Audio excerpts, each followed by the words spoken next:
mula noon at ang sinabi ng Panginoong Diyos ay siya ang Espiritu na walang nakakita sa Kanya, kundi siya ang anak, si Jesucristo ang nakakita sa Kanya. Kaya ito ang sinabi ng Panginoon na papunta ang anak at siya ang daan mula sa taas hanggang sa kaisipan ng tao. Ito ang palatandaan ang sinabi ng Juan 14:6. Sinabi sa kanya ni Jesus, "Ako ang daan at ang katotohanan at ang buhay. Sino man ay hindi makaparoon sa Ama kundi sa pamamagitan ko." Yan ang sinabi ni Apo Jesus. Kaya siya ang daan. Ito ang sinasabi niya at ito ang basahin natin nasa Biblia. Kaya ito ang sinasabi niya. Ang sinabi ni Juan 14:2,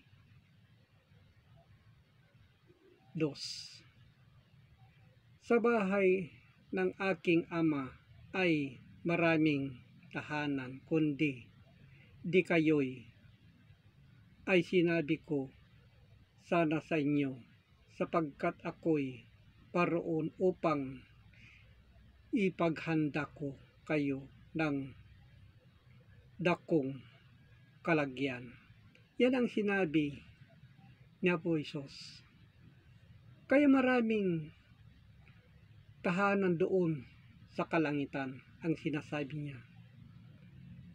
Kaya ito, yan ang katotohanan na nasasabi dito mula noon hanggang ngayon.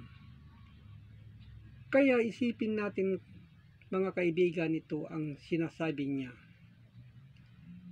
Ito ang sinabi ni Juan sa 14:3, "At kung ako'y paroon at kayo'y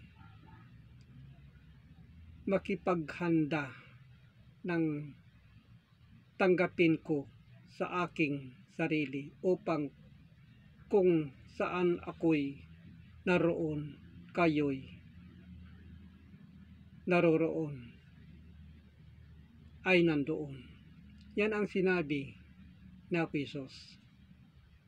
Kaya ito, pag-aralan natin mga kaibigan, mga kapatid, ito ang palatandaan at basahin natin. Ito ang daanan, ang sinasabi niya na nakasulat sa Biblia. Kaya kailangan magtiis tayo, pag-aralan natin. Ito ang sinasabi niya na lahat mga tao ay mamatay at ang espiritu ay tataas. Yan ang nakasulat sa Biblia.